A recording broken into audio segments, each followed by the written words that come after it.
Bienvenue dans le podcast La croisée des chemins, à la croisée de la science et de l'invisible.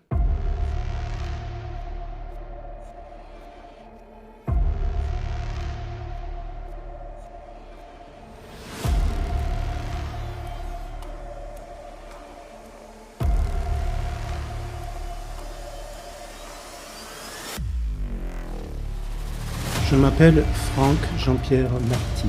Je suis thérapeute, géobiologue, auteur et chercheur dans l'âme. Je vais, à travers ces podcasts, vous expliquer les liens que j'ai pu tisser entre la science et l'invisible. Dans les différentes parties de cet épisode, il y a eu beaucoup d'informations à assimiler.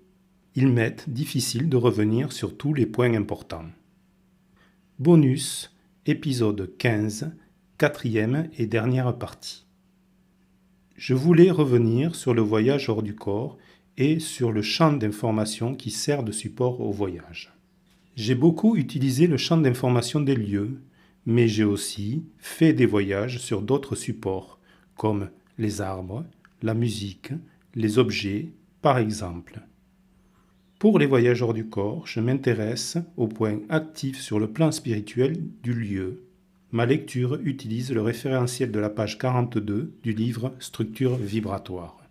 Pendant le voyage, ces points actifs dans le champ d'information du lieu correspondent aux étapes probables. Ce qu'il faut avoir en tête, c'est que je visiterai ces points avec mes propres besoins, limitations ou excès sur ces mêmes fréquences. C'est une question de résonance entre le champ d'information du support et son propre champ d'information. Par exemple, si sur le point du féminin spirituel, il y a une énergie très douce et maternante, quand je visiterai cette étape, ma réaction sera conditionnée à ma relation au féminin maternant. Et donc, très probablement, à la relation que j'ai eue avec ma mère absente ou étouffante par exemple. Si vous voulez donner du sens au vécu pendant le voyage, il faut regarder ce que raconte la symbolique du vécu par rapport à vous. Ce qui est vécu là-haut n'est pas extérieur à vous, n'a pas de réalité extérieure à vous. Je vous invite à réécouter mon épisode 10, Dualité et unité, pour boucler la boucle de mon raisonnement. Je veux revenir et préciser les différences entre un voyage astral et un voyage hors du corps. Le voyage astral est un voyage dans l'espace. Notre conscience est localisée sur un autre lieu. Le voyage hors du corps est un voyage sur les plans spirituels, sur la résonance entre les informations qui se situent sur le plan spirituel du champ d'information du support et les informations de notre plan spirituel. En fait, on voyage dans nos résonances sur notre plan spirituel. Dans ces voyages, nous revivons nos mémoires dans les archétypes du plan spirituel.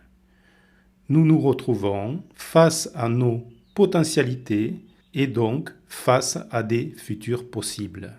Ces expériences sont des accélérateurs de nos potentialités et de nos changements. Je voulais vous donner un exemple d'utilisation d'une capacité que j'ai acquis avec ces voyages. La mobilité de conscience. La mobilité de conscience est la capacité à voyager et à positionner son esprit sur n'importe quel point des plans de conscience et notamment des plans spirituels. Un jour, une amie me contacte en me demandant si je peux faire quelque chose pour son fils qui est dans le coma suite à un arrêt cardiaque. Je pars en voyage dans le champ d'information du garçon jusqu'à la rencontre de son esprit. Son esprit n'est pas trop haut, il est sur les fréquences du rose, premier chakra extracorporel. Il ne veut pas redescendre dans son corps car il a peur de subir à nouveau la douleur de l'arrêt du cœur et de la réanimation. Il a trouvé un refuge là et il est terrorisé. Je discute avec lui, ou plutôt avec son esprit. Je le rassure sur la douleur terminée et je lui explique qu'il peut revenir sans peur dans son corps et donc dans l'ici et maintenant.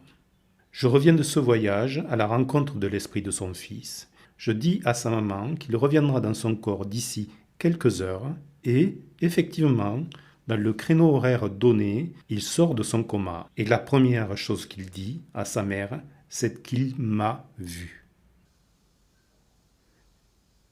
Aujourd'hui, 1 an après avoir écrit le texte de la conférence et 2 ans après avoir compris le Graal que j'étais allé chercher là-haut, la dissociation de l'esprit vécue pendant des mois a disparu. Je suis de retour dans l'ici et maintenant et dans la matière. Je ne suis plus dans 2 temporalités en même temps. La part de Franck est très vite descendue dans le corps. Elle avait été privée d'incarnation jusque-là. Au début de ce retour, c'était Franck qui dominait dans le corps. Franck, l'extraverti, m'a fait vivre un été 2023 de folie. J'ai laissé faire, mais j'ai compris que je ne pouvais oublier la part de Jean-Pierre. Elle fait partie de mon histoire. La vie incarnée a obligé à faire l'équilibre, à intégrer la part de Franck dans le respect de Jean-Pierre. Je crois que j'y suis arrivé, l'avenir le certifiera. Je terminerai par ceci. Quand j'étais en pleine activité là-haut, il y avait des choses qui étaient faciles, très faciles d'accès. Aujourd'hui, pour faire les mêmes choses, cela me demande des efforts. Mais ce que je ramène est certainement bien plus solide. Cet épisode est maintenant terminé. Si vous avez aimé, likez et partagez pour me faire connaître. Si vous reprenez ma pensée, citez-moi par honnêteté intellectuelle. Abonnez-vous et activez la cloche pour ne rien manquer. Je vous retrouve mardi pour l'épilogue de cette première saison de podcast.